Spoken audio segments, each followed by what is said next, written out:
जय हिंद। आप सभी देशवासियों को गणतंत्र दिवस अर्थात रिपब्लिक डे की ढेर सारी शुभकामनाएं।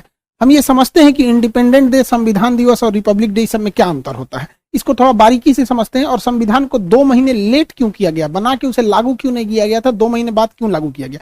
देखिए, 15 अगस्त 1947 को हम आजाद हो गए, हम अंग्रेजों से आजाद हो गए। हालांकि उस समय भी हमारे ऊपर फ्रांस का कब्जा था और पुर्तगालियों का कब्जा था। तो वो लोग पुर्तगाली फाइनली 1961 में गए हैं, सब गोवा को आजाद करके, सबसे बाद में गोवा आजाद हुआ है। तो हम लोग तो आजाद हो गए थे, लेकिन बात यहाँ ये आती है कि आजाद हम अंग्रेजों से हो गए थे, लेकिन हमारे ऊपर किसी का शासन ही नहीं था। तो हमारे ऊपर कौन शासन करेगा, ये कोई डिसाइड नहीं था। इसलिए 15 अगस्त 1947 को हम आजाद हो गए थे, इसलिए उस दिन हम आजादी दिवस, इंडिपेंडेंट डे मनाते हैं। लेकिन हम लोग के ऊपर अंग्रेज कहे थे कि हम आपको फाइनली छोड़ के तभी जाएंगे जब आप संविधान बना लेंगे तब। तो हम लोग संविधान 1946 से 1949 के बीच में बनाए, जो फाइनली बन के तैयार हुआ 26 नवंबर 1949 को। इसलिए 26 नवंबर 1949 को हम कहते हैं संविधान दिवस। तो आजाद हो गए, संविधान हो गया यहाँ पे। लेकिन जब तक ये संविधान लागू नहीं हो जाता, हम कैसे कहेंगे हमारे ऊपर किसका शासन चल रहा है। रियलिटी में देखिएगा हमारे ऊपर किसका शासन है, संविधान का। सुप्रीम कोर्ट, प्रधानमंत्री, राष्ट्रपति, नीचे से ऊपर तक सब संविधान के अधीन काम करते हैं। तो संविधान बन गया था लेकिन लागू ही नहीं हुआ था। इसे 2 महीना बाद लागू किया गया। 26 नवंबर 1949 से 2 महीना जोड़ेंगे तो वो 26 जनवरी 1950 हो जाएगा। जिस दिन संविधान लागू हुआ उस दिन हम लोग मनाते हैं रिपब्लिक डे। और रिपब्लिक डे का मतलब होता है भारत एक रिपब्लिक है, अर्थात यहाँ के राष्ट्रपति जो है वो खानदानी नहीं होंगे, वंशानुगत नहीं होंगे, बल्कि चुन के आएंगे। राष्ट्रपति और प्रधानमंत्री हम लोग के यहाँ चुन के आते हैं और इन्हीं लोग का हमारे ऊपर शासन रहेगा। इस वजह से जिस दिन हम आजाद हुए उस दिन को हम 15 अगस्त यानी स्वतंत्रता दिवस, इंडिपेंडेंट मनाते हैं। संविधान जिस दिन बनकर तैयार हुआ था कि उसको मनाते हैं 26 नवंबर को संविधान दिवस। लेकिन जिस समय हमारे ऊपर उस संविधान को लागू कर दिया गया, हम लोगों को संविधान के अधीन किया गया, उस दिन को हम मनाते हैं 26 जनवरी के रूप में, रिपब्लिक डे के दिन। यह हम टोटल मैटर ये समझिए कि इसे 2 महीना लेट क्यों किया गया था, ये समझना है। तो अब हम इतिहास में चलते हैं, क्यों इतना लेट हुआ था। एक्चुअली जब द्वितीय विश्व युद्ध चल रहा था तो उस समय इंग्लैंड को बहुत ज्यादा क्षति हुई थी। जर्मनी ने धो दिया था, लंदन पर 15 दिन 15 रात बिना रुके बम गिराया था। तो इंग्लैंड की जनता जो थी युद्ध से पूरी तरह त्रस्त थी। वहां कंजर्वेटिव पार्टी की सरकार थी, विंस्टन चर्चिल प्रधानमंत्री थे।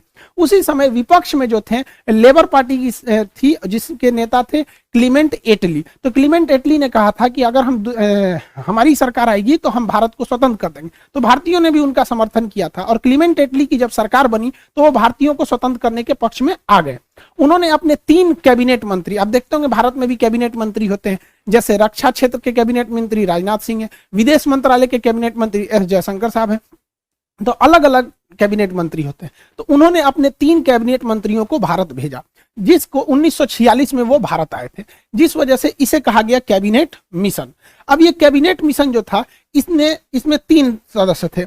एक का नाम था क्रिप्स, अलेक्जेंडर और लॉरेंस। ये ट्रिक याद रखिएगा, एग्जाम में पूछता है। क्रिप्स, अलेक्जेंडर और लॉरेंस, ये 3 सदस्य थे। इसका लीडर कौन था, तो इसका भी ट्रिक है। एल से होता है लीडर, एल से हो जाएगा पैंथिक, लॉरेंस। तो लॉरेंस ही इसका लीडर था। एग्जाम प्रोस्पेक्टिव से इसे याद रखिएगा, डेट और किसमें कितने सदस्य थे। ये 3 लोग हैं, इन्होंने भारत को 3 बड़े काम करने को दिए। पहला, इन्होंने कहा कि आप अंतरिम सरकार बना लीजिए और अगले 5 सालों तक आप सीखिए कि सरकार कैसे चलाया जाता है।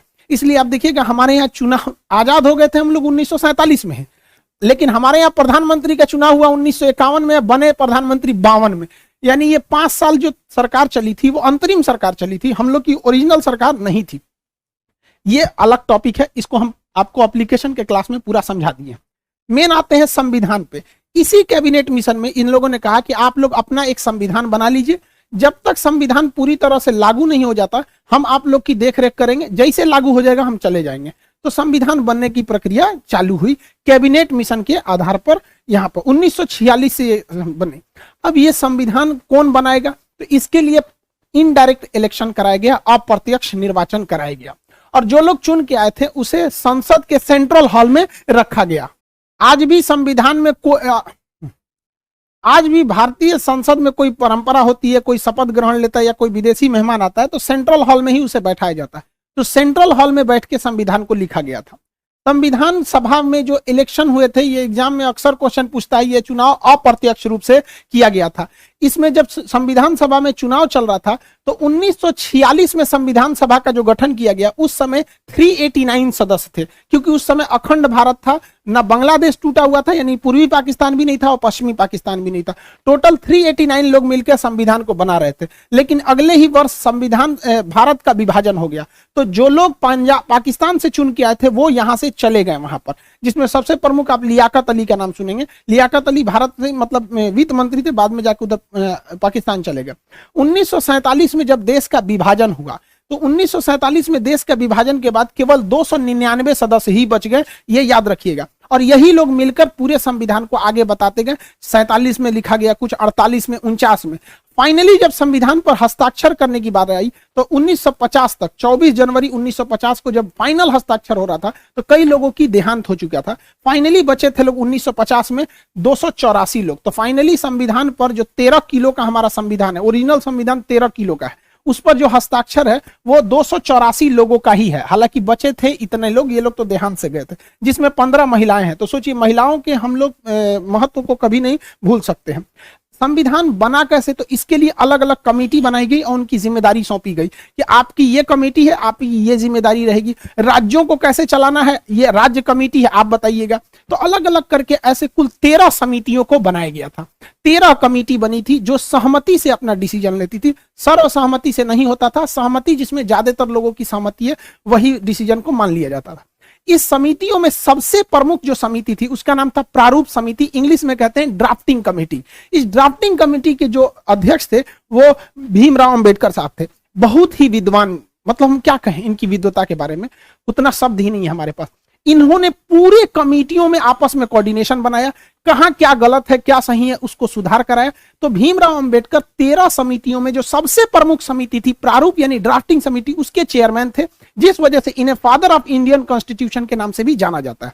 इसके अस्थायी सदस्य भले 2 दिन के लिए सच्चिदानंद सिन्हा थे, लेकिन अस्थायी रूप से राजेंद्र प्रसाद संविधान सभा के अध्यक्ष थे। इन्हीं के देखरेख में संविधान सभा अध्यक्षता करते थे। आप बैठिए, आप अपना डिसीजन सुनाइए, इस तरह से। और संविधान सभा के जो सलाहकार थे वो बी.एन. राव थे। बी.एन. राव बहुत ही विद्वान थे। इन्होंने विदेशी संविधानों का अध्ययन करके जहां से भारत में अच्छा लगा उन्हें समावेशित किया। इनकी विद्वता से को आप ऐसे ही अंदाजा लगा सकते हैं कि इन्होंने म्यांमार के संविधान बनने में भी मदद किया था बी.एन. राव ने। इस तरह से संविधान बना। संविधान को बनने में लगभग 3 साल लग गए थे। 1946 से चालू हुआ और 1949 में फाइनली बन के तैयार हुआ था। इसे याद रखने का ट्रिक क्या है, 3 साल में तैयार हुआ था। 1 साल में कितने महीने होते हैं, 12 महीने। तो 1 साल में 12 महीने, आप 3 साल में ना 12 घटा दीजिएगा। जब आप 3 साल में 12 घटाते हैं तो बचता है 2 साल 11 महीने और 18 दिन। तो ये ट्रिक के तौर पे आप याद रखेंगे। 2 साल 11 महीने 18 दिन में टोटल संविधान बनकर रेडी हो गया था। जब संविधान बना था तो उस समय संविधान के कुल चैप्टर यानी भाग की संख्या 22 थी। ABCD जोड़ जाड़ के कभी मूल कर्तव्य डाल दिए, कभी कुछ डाल के वर्तमान में 25 हो गए हैं। जो अनुच्छेद यानी आर्टिकल थे वो 395 ही ओरिजिनली हैं। ABCD उसका जोड़ के 448 हो गया। ये आगे बढ़ते ही जाएगा यहाँ पर, लेकिन संख्या नहीं बढ़ेगी, ABCD ही करके जोड़ा जाता है। जब अनुसूची यानी शेड्यूल थे वो 8 थे। वर्तमान में अनुसूचियों की संख्या टोटल जो हो गई है वो 12 हो गई है। तो इस तरह से संविधान को बनाया गया। इतने मेहनत और इतने प्रयास के बाद से फाइनली भारत का संविधान बना, जो दुनिया का सबसे बड़ा लिखित संविधान हो गया। अब इसको बन के तैयार हो गया 26 नवंबर 1949 को। इस दिन हम लोग मना लेते हैं संविधान दिवस। लेकिन इसे लागू किया गया 2 महीने बाद 26 जनवरी 1950 को। इसकी टोटल कहानी समझते हैं, इतना लेट क्यों हुआ, तो इसकी कहानी